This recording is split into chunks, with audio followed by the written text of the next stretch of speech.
people who are in the podium and people who have to go for various reasons, respected gentlemen and students.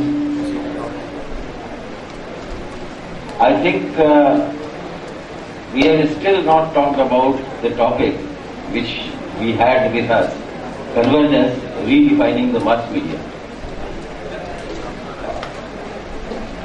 This has been a long tradition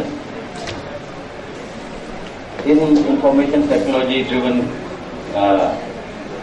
studies, and especially in mass communication, that we have already always been bogged down by the techies. Techies know their business, but they don't know about mass communication. So they don't talk anything about mass communication. I have been warning this again and again, and I have been asking our students of mass communication to get started with technology, because without technology and without understanding of technology, in today's world, even if you are a very good communicator, you would not be able to exist. So, yes, the term convergence actually starts from 1984. I have seen many papers and books where they say that 1990 is the year of year when convergence has started. 1990 was the year of globalization, so to say. But if you look back, we started our journey of information technology, which was by and large in the hands of the techies. We used to call them clergies of information technology. When the computers were first generation computer, 8088 and then 8086, and from that there was a complete journey, 286, 386, 486, Pentium, and you know the further development. Today we have developed very fast processors. I'll talk about these a little later, but let's see first what happened, how this era of convergence began. The era of convergence began when the machines which were supposed to be actually doing number crunching were started using for natural language processing. We started using it for word processing. Then we digitalized pictures. Then we digitalized audio. And when we digitalized video, we came to a place where we thought that now we have machines which can be called multimedia machines. And this era of multimedia actually is 1990. This all started actually with the two Steve Jobs and Steve Wozniak, two people who started the Apple computer. They were the first people to make a computer which was graphic user interface, which made technology available to common man. It no longer remained in the hands of clergy of information technology. So that was the era. From there we started, and today we have become so blindfolded, we do not realize that there is also a diffusion. We are still in the age of convergence and diffusion together. If you look at it, all media, the old traditional media, has been incorporated by information technology, and that too not only by itself. There is a convergence of information technology and telecommunication technology which has allowed this. If there were not information superhighway, broadband lines, you could not have enjoyed the real fun of convergence. On the other hand, the convergence allowed us to, even transmit live video through internet. but it cannot be received in the live mode if you do not have faster processor, faster bus speed. So the whole structure, computer architecture changed rapidly to allow quick processing of animated visuals, and the constant movement from 56 kbps lines to, in fact, less than that, from that to the modern broadband services, including 3G, 4G and others which are coming, that allowed us to do communication in a totally different way than we were doing. It does not mean that the traditional media collapsed. It remained where it was, and that is where the diffusion comes. That the old radio, the old television refurbished itself with the help of digital technologies, and today you do not use an analog visual camera, you are using a digital visual camera, video camera. Now that is where the new television has come up. It is a digital television. A new radio has come, which is a digital radio. So there is, on one hand there is convergence, on the other hand there is a diffusion of technology in various traditional media, even in newspapers. If you look at the Hindi newspapers today have a leadership which is mind-boggling as compared to the English newspapers. And what is the cause? The cause is basically the internet-driven networking, which allowed Dainik Bhaskar, Amar Ujala, Jagran to start numerous editions. And they have seen a growth of more than 40% in the last 5 years. All these newspapers, their readerships have increased. A small taluka where the newspaper would not reach the same day, today there is a possibility of reading a fresh that day's newspaper in that taluka. Now that is the diffusion which information technology has also allowed. On one hand you have this newspapers, radio and television driven by digital technology. On the other hand you also have the e-paper, which is again a newspaper coming in its new avatar on the internet. But there are many more things which have happened, and that is where the convergence has to be seen. For example, today you are able to upload your own video. In the earlier days, any individual who wanted to show his video to the world was not able to do it because there was a television institution which had to accept your video and show it. Today you are not dependent on any television company or any television service provider to transmit your video. You can just upload it in YouTube and it will be seen world over. There was a huge gatekeeping even in newspapers. The gatekeeping actually this term came from journalism. And there was a huge gatekeeping. Not everyone was able to get their ideas and their complaints and their happiness or sorrows in newspapers, because it has to be vetted by the journalist at the desk. Today, you have got blogs. Now what are blogs? Anybody can open a blog. And writing a blog requires a special competence. You have to know how to write.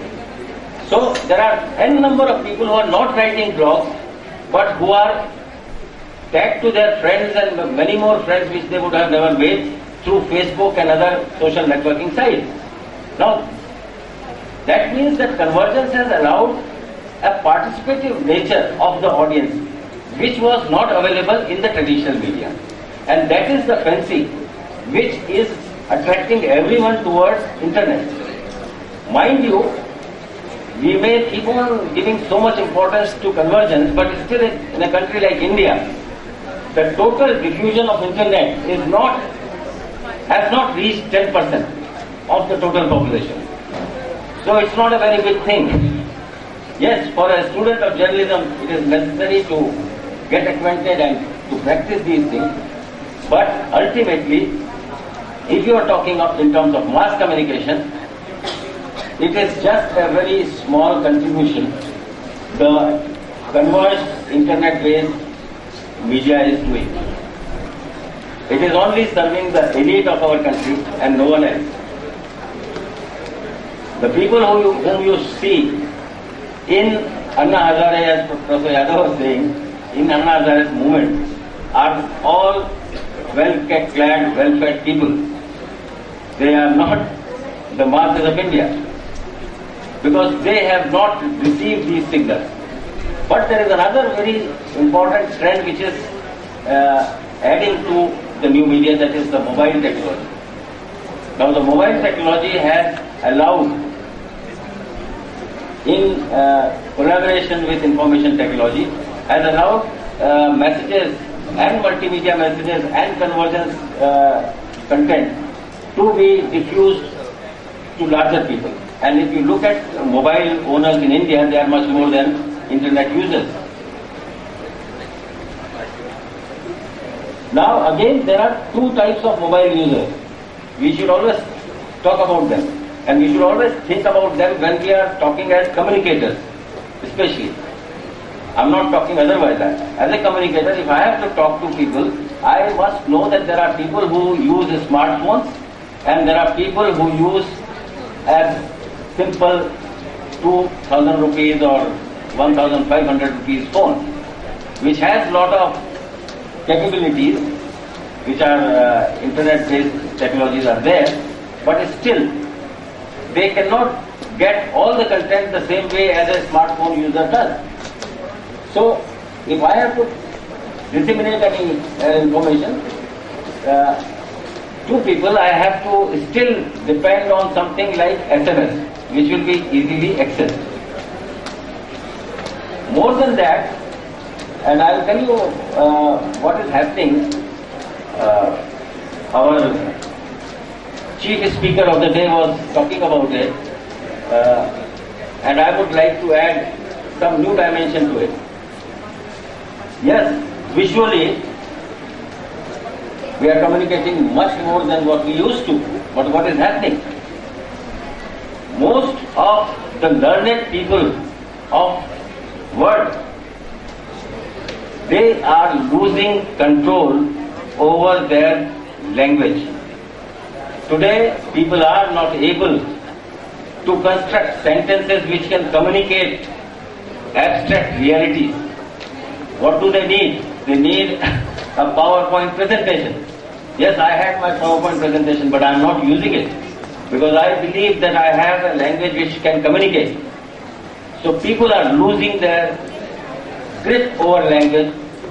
If you look at the Hindi word blogging, in Hindi blogging and in Hindi online journalism, the language level has gone so down that sometimes we feel that should we allow these things in the name of democracy? Because ultimately, on one hand, my dilemma is that on one hand, I get pained by seeing the kind of writings which are coming up. On the other hand, I feel that it's a good, okay, he does not know language properly, but at least he is participating. He is saying what he wants to say. So yes, we want to have more and more voices, not only in television and radio, but also on internet. But at the same time, somewhere down the line, we will have to realize that these kind of convergences were supposed to be actually allowing us to communicate as freely as we communicate when we are not even having mics, when we are not divided into people in podium and people down there. So that is the kind of real communication which human beings have always been wanting. and they want this communication with more and more people in as realistic way as possible. So when we talk of virtual communication, we are actually talking about a virtual communication, and that is what is all convergence all about. We want to have a communication where we should not feel that we are not together, and mobile does it. When you are talking of 3G and 4G technologies in mobile, you want another person to be seen while you are talking to the person. Now what is that? When I talk to you, I see all of you. So that is the kind of real communication we want. It is not going to be achieved so quickly, but we are working for it. And the last word which I would like to say, because I think there are more speakers here.